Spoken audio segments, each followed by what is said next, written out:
voy a hacer una aproximación cronológica en base a lo que nosotros hemos denominado como simetría temporal.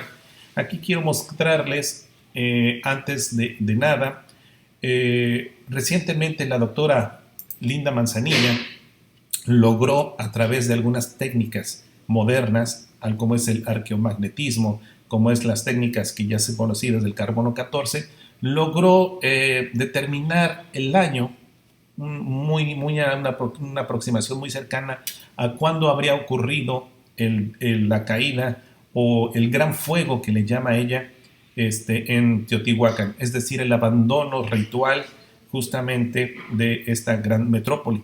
Para ella, después de analizar todas las evidencias, ella nos dice que aquella revuelta, la cual cortó en el auge de una de las ciudades más prósperas de Mesoamérica, ocurrió en el año 570 de nuestra era. Y esto justamente nosotros ya lo habíamos de alguna manera integrado a nuestras predicciones calendáricas respecto a lo que son las simetrías. ¿Por qué? Porque nosotros ya habíamos detectado que ese año estaba en la ecuación. Entonces, cuando la doctora Manzanilla lanza esta nueva hipótesis, pues realmente para nosotros es una confirmación de esta continuidad cultural, continuidad calendárica, en donde los auges y las caídas de las ciudades importantes habían sido centradas en base a lo que es la cronometría, los números cronométricos, precisamente de lo que es el calendario nativo. Y entonces aquí me gustaría mostrarles justamente cómo nosotros ya habíamos integrado esta fecha. Espero que la puedan ver claramente. Este es justamente el año 570 después de Cristo. Esta es una aproximación cronológica. Esta es una aproximación, claro, porque no tenemos las fechas exactas. Pero vamos, se integra bastante bien en el esquema de lo que es la cronometría.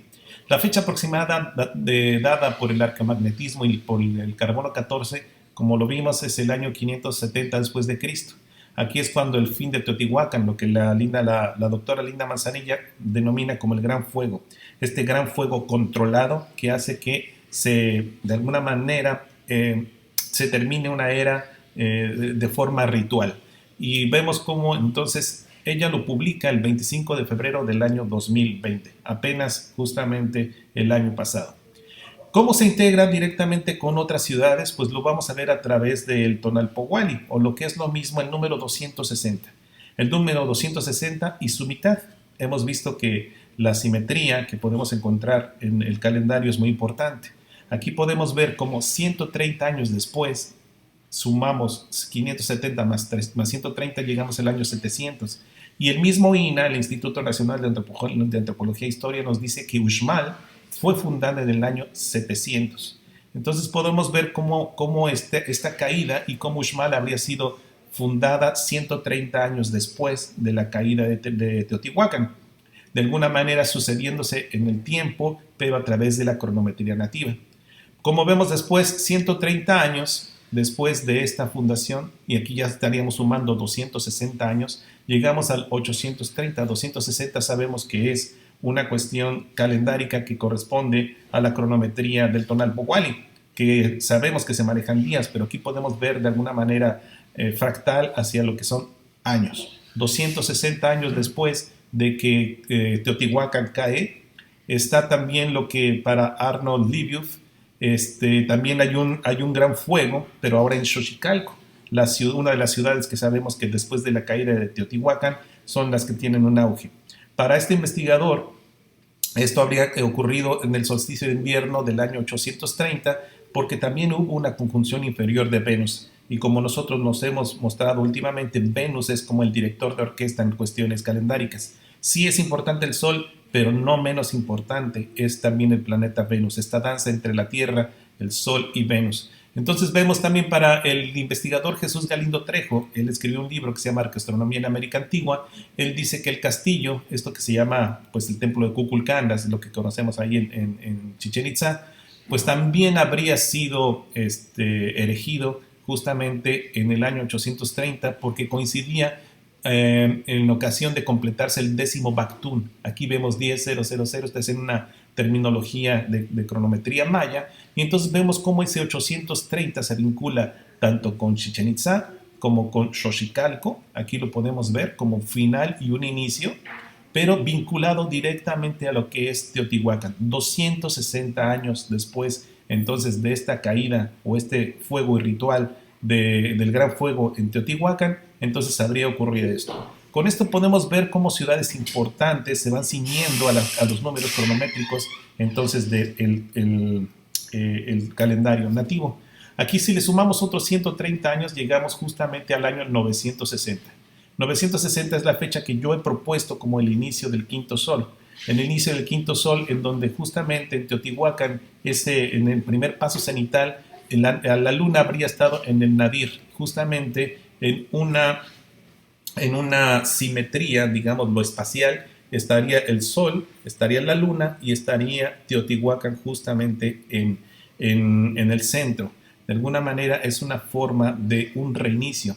Esto habría sido, según las fuentes, en el día 1 conejo del año 13 Acatl, que es la correlación que nosotros manejamos, perfectamente nos da con el primer paso cenital del año 960, justamente ahí en Teotihuacán, el cenit y el nadir. Esta misma fórmula se utilizaría también para la fundación de Tenochtitlan, porque del año de 1324 volvemos a encontrar esta fórmula del sol en el cenit y la luna en el nadir, eclipsada, justamente en el primer paso cenital del año de 1324, que corresponde mayormente al año 1 pedernal. Exactamente sabemos que las fuentes y el mismo Teocalli de la Guerra Sagrada nos dice que esto ocurrió en el año 2 Cali, esta fundación de Tenochtitlan, pero justamente nosotros hemos propuesto como el inicio de ese proceso, justamente en el primer paso cenital, en donde se habría dado estas condiciones, en donde el sol y la luna y la Tierra habrían estado en una alineación perfecta.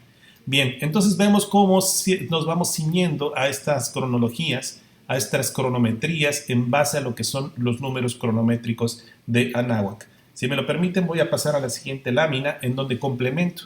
Aquí ya vemos entonces Teotihuacán, vemos Uxmal, vemos Chichén Itzá, vemos Xochicalco, vemos el inicio del quinto sol y ahora vamos a pasar a lo que sería la parte mexica.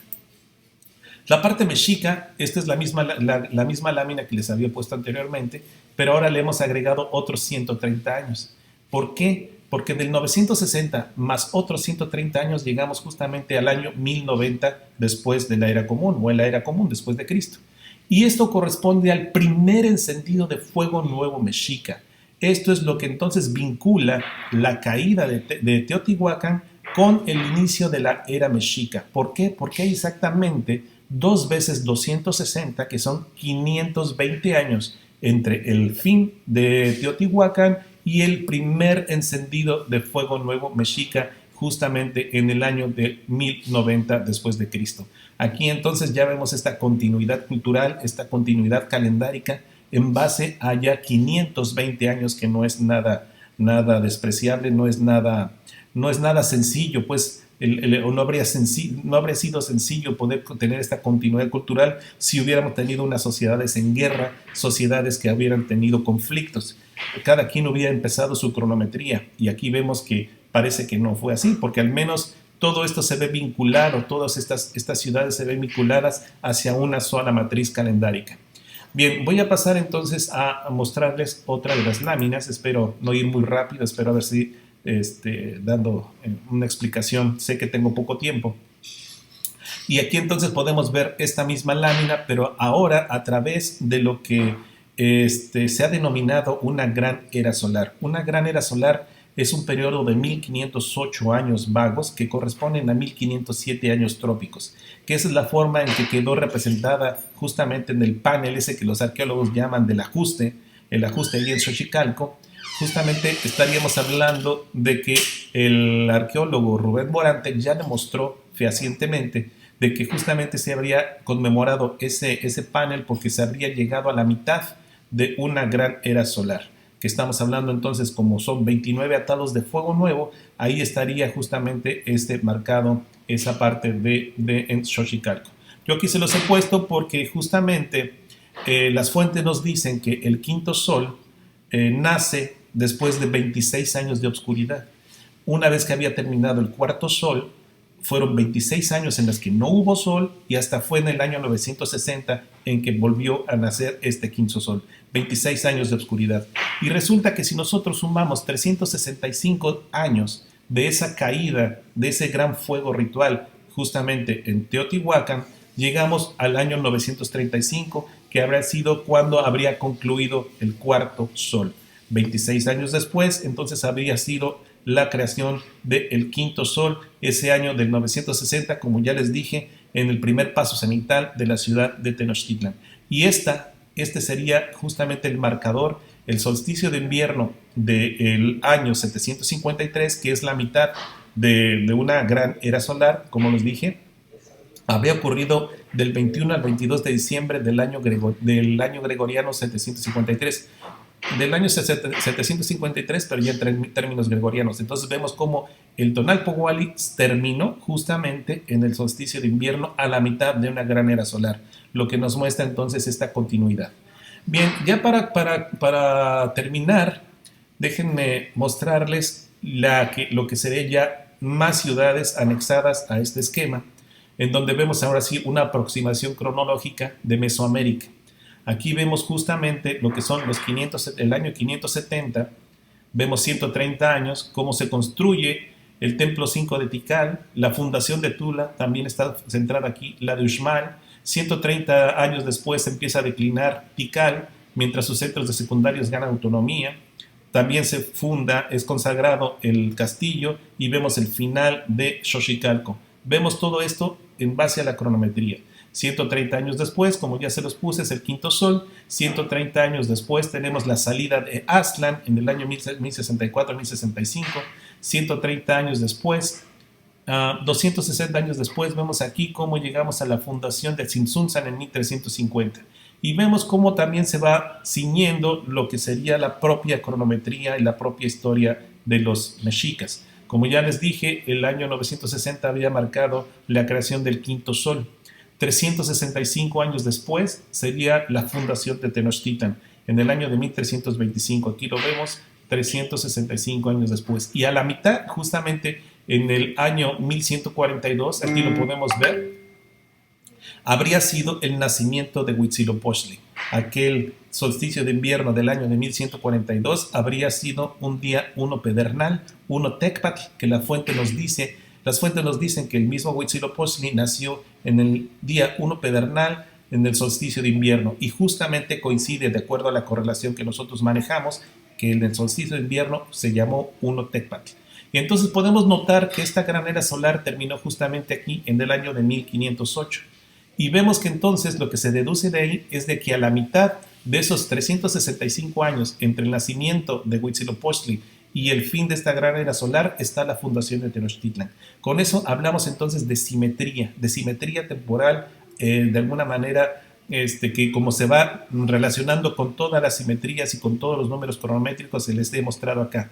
Entonces, para concluir, los mexicas se habrían dado a sí mismos los últimos 365 años antes de la conclusión de esta gran era solar.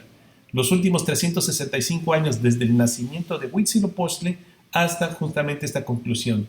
En el año de 1508, nosotros ya hemos también, en base a nuestra propia investigación y en base a todo lo que nos dicen las fuentes, como ese 2 de enero de 1508 se habría hecho la última ceremonia de atados de fuego nuevo, en el año de 1508. Si a 1508 le agregamos 13 años exactamente, volvemos a llegar entonces al año 1521, en donde es cuando se entrega a la ciudad, justamente 13 años después de que esta gran era solar había concluido. Y bueno, pues hay muchas cosas más que decir, sé que tengo poco tiempo, así es que pues no me queda más que darle las gracias. No puedo escucharlos, pero voy a tratar de ahorita de conectarme al Facebook. ¿Estás por ahí, Gastón? ¿Tú sí me escuchas? Sí, aquí estamos, César. Muchísimas gracias por tu participación, siempre llena de datos contundentes, de datos muy precisos que nos hace asomarnos a esta nueva forma de entender el sistema de conteo temporal, o como nos acostumbramos a decirlo en el Calmeca calendárico, el sistema cronoontológico, porque pues prácticamente regía, ¿no? Era la cronocracia de nuestros antepasados que va más allá de darle un uso agrícola, político, sencillamente horario, sino que ya regía decisiones y pues podemos con tu presentación darnos cuenta que incluso sucesos que estaban vaticinados a cientos de años y que ya tenían la certeza que iban a suceder y que entendían y fluían con precisamente eso que tenía que suceder. Entonces, muchísimas gracias. Yo me permito asomarnos aquí al Facebook y agradecerles a la gente que nos está mirando a través de la transmisión de el Movimiento Confederado, que nos invita en este día destinado a las cuentas calendáricas, agradeciéndole a todos los que hacen posible este esfuerzo y que poco a poco vamos sintonizándonos en este intento, en esta intención de asomarnos a la sabiduría ancestral, a esta ciencia, porque realmente nuestros ancestros eran científicos y esto lo demuestra, ¿no? Les agradecemos a Sigfrido García, a Mar Sánchez, a Cid, a Verónica Rocío, a los que nos están viendo en Facebook, a Tere García, que también forma parte del equipo de las nuevas incorporaciones, y bueno, pues invitándolos a que durante toda esta transmisión, si quieren hacer preguntas, pues con todo gusto, ahí el maestro Tena, el maestro Iscarteca también nos las pueden hacer llegar y nosotros estaremos al pendiente para poder atender estas dudas, estos comentarios. Muchas gracias por lo que nos dicen, nos mandan saludos y nos felicitan también por el trabajo de rescate. Muchísimas gracias, César. Pues si gustan acompañarnos, nos está pidiendo el maestro Iscalteca que continuemos sin romper la transmisión y pues hablamos enseguida con un tema interesante, un poco más destinado hacia el común de la población, que son en realidad los beneficios de utilizar